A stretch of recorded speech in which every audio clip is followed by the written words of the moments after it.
As of right now, today, I have about 185 makeup videos on my channel. I know because I counted. So throughout my tutorials, I've been slotting in tips and techniques to achieve the most beautiful base makeup. So I thought today, why not collect 25, 26, 27, I kind of lost count to be honest, 20 plus of my best base techniques and put them all into one epic video. Welcome. Some of these techniques might seem obvious to you and other techniques are more specialized. I wanted this to be a real like A to Z kind of resource, really thorough piece of work. So yeah, hope you enjoy. The truth is, this is the annoying truth. Your foundation or your base makeup is really only as good as the condition of your skin underneath, right? Improving the skin condition is the single best thing that you can do to improve your foundation overall. So we're gonna start with a bit of skin prep. So key. So I like to use a very mild enzyme or chemical exfoliant prior to my makeup application. And today I'm using the Skinstitut Lactic cleanser. So it's got a bit of lactic acid in it that's going to just eat away and dissolve any of those flaky patches on the skin. It's also really going to help with your areas of bumpy congestion. This stuff, this is a new discovery from me. I freaking love it. Love it. All right, now let's hydrate the skin. So I think that a fab moisturizer is so crucial for every single skin type, including your oilier skin types. You guys know that I love the Dr. Spiller moisturizers. I've been raving about them for years.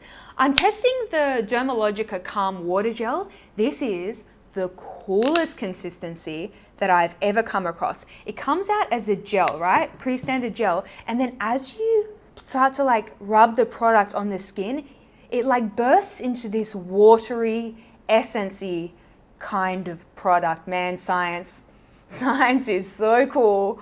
It's really lightweight and so refreshing. It's got your hyaluronic acid. That's the ingredient that binds water to the skin and helps with a dehydrated skin type. It's also really soothing if you've got any sensitive areas, which is me. I am so prone to eczema.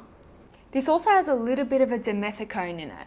So it's going to smooth out any of those kind of fine lines around the mouth, around the eyes, and also minimize the appearance of those pores around the nose. So it's perfect for your makeup prep.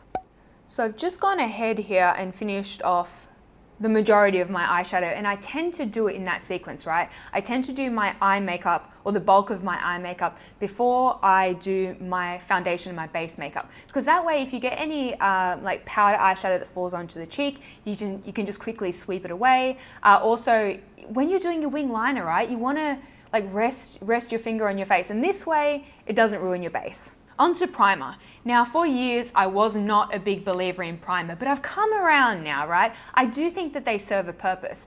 And oftentimes, there's different things going on your face, right? So I'm a little bit drier on the cheeks, but I've got a little bit more oil in the center of my face. So you can mix and match your primers.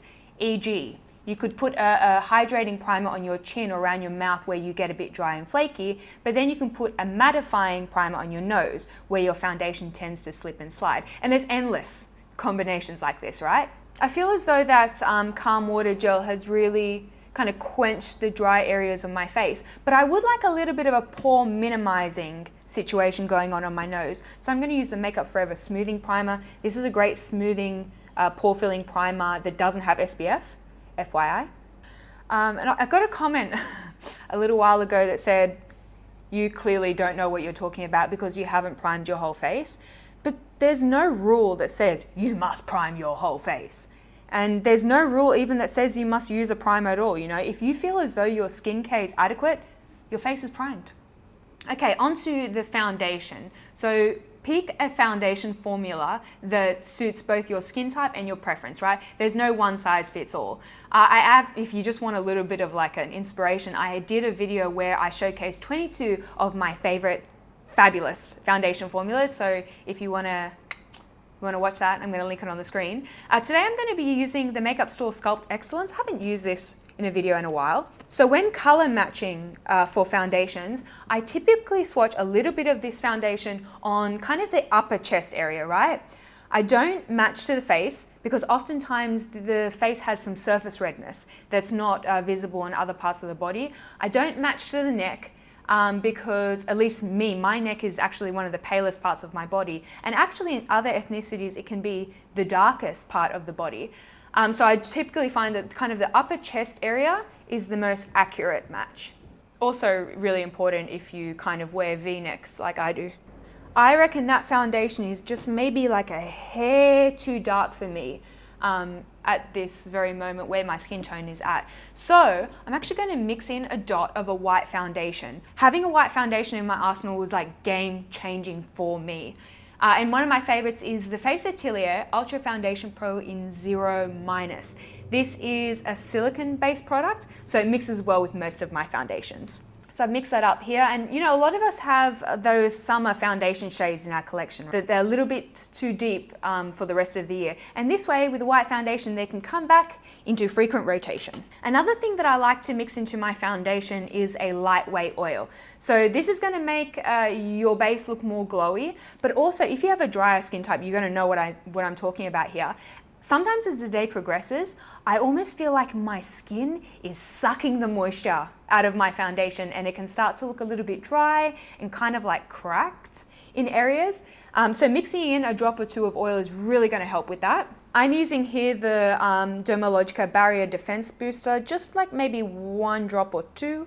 And this is also formulated for your like sensitized skin types. So you're gonna get a little bit of a skincare benefit in with your foundation. Win, win, win, win. So now I've got my customized foundation here, and I'm gonna start dabbing this onto the face. Now always start dabbing where you need the most coverage. So for me, I get a lot of redness around my nose and kind of my chin area, a little bit here on the cheeks. But let's say that you have pigmentation around the chin or the mouth, you would start there. Or if you have blemishes on the jawline, you can start there. It's just about getting the coverage where you need it most and not so much where you don't need it. Okay, let's talk about tools. What are we going to use to blend our foundation? So you can use brushes, heaps of different brushes available for that purpose. You can use sponges, beauty sponges, or you can use fingers. And it really is a matter of personal preference, right? We've all got to do that kind of trial and error to determine what we like. My personal favorite tool is the Beauty Blender, or just any beauty sponge, like the Real Techniques Miracle Complexion Sponge. Whole heap of brands do them. I just find that with my dry skin type, this gives me the most skin-like and most luminous effect. Interesting story. So I remember seeing like ages ago, Jaclyn Hill said that she likes to get her beauty sponge really damp. Jaclyn Hill said it, so I'm gonna give it a go, right? And I just couldn't get on board with it, right? And she also does, and I've seen a lot of people on YouTube do this, they actually spray the beauty blender with like setting sprays and hydrating mist and whatnot. And I was just really struggling. My foundation was constantly lifting on itself. It wasn't really adhering to the skin. So one day I tried really wringing out that beauty blender, right? So like I'll get a paper towel or a microfiber cloth, and I'll really try to get any excess water out of that beauty sponge, and it worked so much better.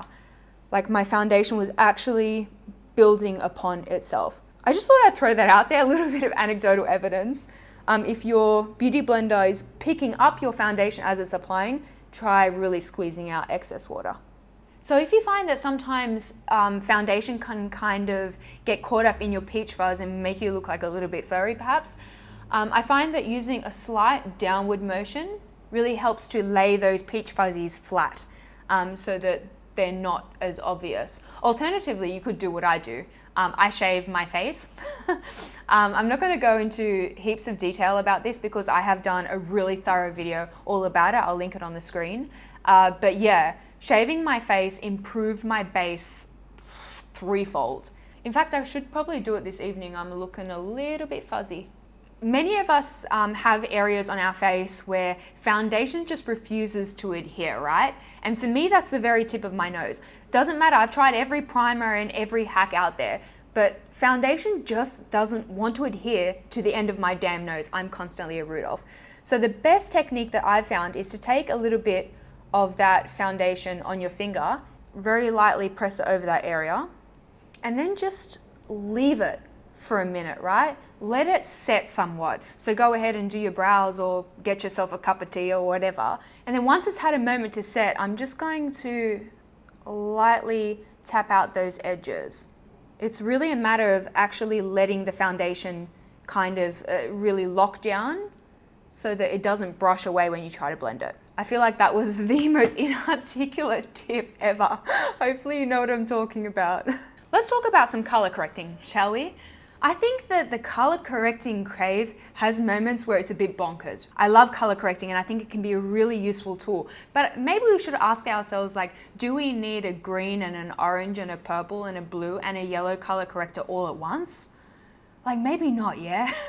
If you have discoloration under your eyes, then I do think that your peachy or salmon or orangish correctors, depending on your skin tone, can be a very useful tool. And this is one of my favorites. This is the Sisley Under Eye Concealer. They don't market it as a corrector, but that's pretty darn peachy, so I'm gonna call it a corrector. Something that you actually see a lot on Instagram, and I'm not hating on Instagram makeup, I think it's fabulous, but you often see like people color correcting over really large portions of the face. And this one always kind of perplexes me because unless you have a bluey purple discoloration on the apple of your cheek, you probably don't need a corrector there, yeah? I tend to just focus it in that innermost corner where I am actually purple and blue. And I never want to sound preachy, right? I freaking hate preachy. If you want to do that and it makes you happy, go for gold. I'm just saying that you mightn't need it in your routine, despite what Instagram might suggest. Okay, so now my base is looking really even and I've balanced any of that discoloration. I now want to strategically add light to the face. So this can be done to give like a more sculpted and lifted effect, or it can be used to kind of deflect any shadows and make you look more well-rested, like you had more rest than you actually did. So we all have a unique bone structure, right? And each of our faces will cast shadows in different ways. So if we use me as an example, I have these two lines that extend down my cheek, tear trowel lines, and they give a little bit of a shadowed effect. You might have lines kind of on the corners of your mouth or in the smile lines, or even in these area around the chin. One of my favorite illuminating products is the Armani High Precision Retouch. So you're looking for a concealer that has brightening properties. We're not looking for a shimmery product. This is more about technology that bounces light and deflects shadows. Science, man, what a time to be alive. On the corners of the mouth, kind of a little bit here in the smile lines. Most notably, for most people, it's going to be hollowing under the eyes. And I think it's amazing what an incredible difference just a little bit of brightening concealer, some strategic brightening concealer can do. And it's the reason that YSL Touche Éclat became so popular, the pen, because this is exactly what it's designed for. But wait, there's more concealer to talk about. I'm a massive believer in spot concealing. I think if you opt for a foundation that's sheerer in texture and just use it where you really need to, then you can really go in with your heavy duty concealer and pinpoint any blemishes. And the overall effect is going to be much more natural and imperceptible to the eye, if that's what you're going for. Fortunately or unfortunately, I don't have a massive amount to conceal today. I actually might overlay some footage from when I had a good juicy breakout. But some of my favorite concealers for this purpose are the Kevyn Aucoin Central Skin Enhancer, obviously a classic, and the Laura Mercier Secret Camouflage. That one's good for drier skin types. And I use a very small brush and a technique that I call the scribble technique. It's really crucial that your spot concealer isn't any lighter than your foundation, or your skin tone rather, because that would be highlighting the blemish and making it look more raised and more prominent, and that's not really the aim of this game. So dot your concealer on any blemishes, but again, don't attempt to blend it all straight away. Just give it a moment. Give it a moment to set. And then using your tiny brush, some sort of tiny precision brush, I use a dotting and kind of like a scribbling motion around the blemish. But I'm trying not to disturb the concealer on the blemish itself. We want to preserve the coverage there. It's more of a matter of diffusing the edges so those dots just sort of blend into the surrounding foundation. And there you go. That's the scribble technique. I'm not going to set my face yet because I want to move on to some cream bronzer and some cream blush. Now, oftentimes I find with cream bronzers or cream products in general, when I apply them over my foundation, they have the tendency to shift the coverage underneath. And then I get some of that redness poking through that I've just, I've gone through so much hassle to perfectly cover. So actually my favorite way to cream bronze is to use a little bit of a foundation in a darker tone. So this is going to mesh beautifully with your foundation because it is a foundation in and of itself. And then also if you have pigmentation or acne perhaps in that area, this is going to give you a notch more coverage. So in a similar vein, I like to add just a dot of foundation to my cream blush. And this gives you a blush formula with coverage. And look, if you can apply your cream blush without any issues at all, right? It just goes on beautifully and it doesn't shift the foundation underneath, and you don't have like really red cheeks underneath like I do, then by all means skip this step. Just pick and choose the tips that you like best. You don't have to do them all. I certainly wouldn't. I'm just trying to fit as many tips as I can on this one face of mine today. So I've purposefully delayed powdering my under eye, and now you can see my concealer is creasing. Now this is my very best tip for concealer creasing. Take a Q-tip, just removing areas where you can see that excess concealer wants to build up, right? It wants to settle there and it wants to crease there. And this might seem obvious to some of you, right? Like less product in those small lines and folds means less creasing throughout the day, but it took me like years to connect the dots.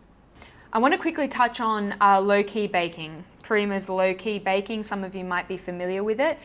This operates via a similar premise to usual baking, except on a much smaller scale. And the purpose of low-key baking, at least for me, is to eliminate or to minimize that deep tear trail line that I've got coming across my cheek. So this is how it works. You're going to get yourself a nice fine powder, whatever powder you enjoy, and preferably a very small sponge here because we're going to do some precision work. So we're going to get a little bit of powder onto the tip of that sponge, and we're going to work primarily in the area where there is that texture or that sunken line. So with traditional baking, you would apply that powder very heavily, and then after an allocated amount of time, you would brush it off. In this case, we're not applying so much that anything needs to be dusted off. It'll kind of just get absorbed into the skin. So hopefully here you can see a bit of a before and after the low-key baking, before low-key baking. This is a trick of the light. When we mattify that line and that groove in the face, it appears flatter. I really try to avoid baking the entire under eye area. It's just not as flattering on me. It might be for you, but this kind of precision baking, life-changing. In terms of powdering the rest of the face, now if you're anything like me and you have a drier or dehydrated skin type, I think it's good to practice mindful powdering. I think all of us, we're all so busy and rushed, and I think it's easy to just be on autopilot and totally over powder, but in my experience that is the fastest route to a cakey base. I'm going to take that finely milled powder on my brush again, and I'm actually going to dust off the excess. That's an easy way to avoid over powdering. I'm just going to lightly pat this powder where I want a dull shine, right? Where shine isn't particularly flattering. So for me, this kind of a little bit on the forehead, a little bit on the side of the mouth and side of the nose here. And my favorite kind of powder brushes are flat because that edge is very soft and smooth. So you can just lay that powder on, but you're not kind of buffing with bristly edges that are likely to disrupt that foundation and all your hard work underneath. Now you might want to powder all over, right? And that's totally okay. If you have an oilier skin type and you get oily all over, your foundation shifts all over, then by all means. I just think that it's like worth thinking about, like, do I need powder everywhere? Maybe not. Okay, let's say you got to this stage of your makeup and you've decided, actually, I want a little bit more coverage on that blemish, or my cheeks are looking a little bit too rosy or red, or what have you. At this stage, I think it's a good idea to go in with a little bit of powder foundation, just on a small brush, and build coverage where you need it. So I think I might add a little bit to this growing bugger that's coming up on my forehead tomorrow. That one's going to be an eruption. And I like to do this after I've put my translucent powder down, because I find that sometimes if you try to put powder foundation on a very tacky surface, it starts to grip in areas and oxidize in strange ways. So I think it's just safer to do this after you've powdered. On to highlight, and it really is the age or the era of highlight, and I'm so here for it. That said, you might notice sometimes when you apply your highlights that it can exacerbate texture, right? So areas where you have fine lines or perhaps just textured skin, your shimmery products, your shimmery highlights, your shimmery bronzes, your shimmery blushes can really draw attention to that texture. Like for example, probably going to skip that area here where I have a little bit of texture, keep my highlight well away from there. If you just want your highlight to be seen from space and you're not really all that fussed about texture, then girl, you do you, live your best life. But if texture is something that concerns you or you would like to improve, then be mindful of the shimmery products. Another thing you can do if you want to minimize texture is go for highlights that are a little bit more satin, right? This is not your uber shiny, see it from space kind of metallic highlight. And it's so easy to wear. So let's say you find that throughout the day your bronzer and your blush just completely fade and you want more longevity out of those products. You might want to try setting a cream bronzer with a powder bronzer, and using the two in conjunction with each other is going to make that product last a lot longer. I just find that you have to be a little bit careful here, because sometimes I find when you're layering powder products over like a tacky or sticky surface, it can get a little bit patchy. And I find the best way to mitigate that is to get yourself a really loosely packed brush, so nothing too dense that is going to cause the product to get patchy, and use a patting motion instead of a big sweeping motion. And that should give you a really seamless effect, even if your base is tacky. And the same goes for blush. I'm just going to add a tiny bit of a powder blush formula over my cream blush so that they really lock each other in and last all day or all night. And again, pressing as opposed to big sweeping motions. All right, final tip or technique, you might want to finish off this face with either a setting spray or a finishing spray. And I want to make that distinction because they do serve different purposes. If you're looking for greater longevity, then a product like the Urban Decay All Nighter Makeup Setting Spray or the Skindinavia setting sprays, they use a film forming technology which really locks in that makeup so that it lasts much longer. Alternatively, you might go with a finishing spray or a hydrating spray as they're often called. And these are formulated typically with glycerin and they have hydrating properties. This is going to be fab if you just want to settle the powders on the skin and give a more natural luminous look. And my favorite finishing mist is the Too Cool for School Coconut Milky Mist, which is similar to Fix Plus, but I would say better in every way. Like, look at this mist. It's so fine, you can barely feel it touching your face and it never spits at you. Love this. I think I might actually do my brows now. Burb. I really hope that you guys enjoyed that video. If you did, if you like me and what I do here on YouTube, then why not subscribe? And that way you won't miss any of my future uploads. I've got some really cool videos coming up. I'm really excited. Yeah, also come say hello to me on Instagram at Karima McKimmie because I'd love to chat. I hope you're having a wonderful day, whatever it is that you're up to, and I will speak to you all very soon. Bye.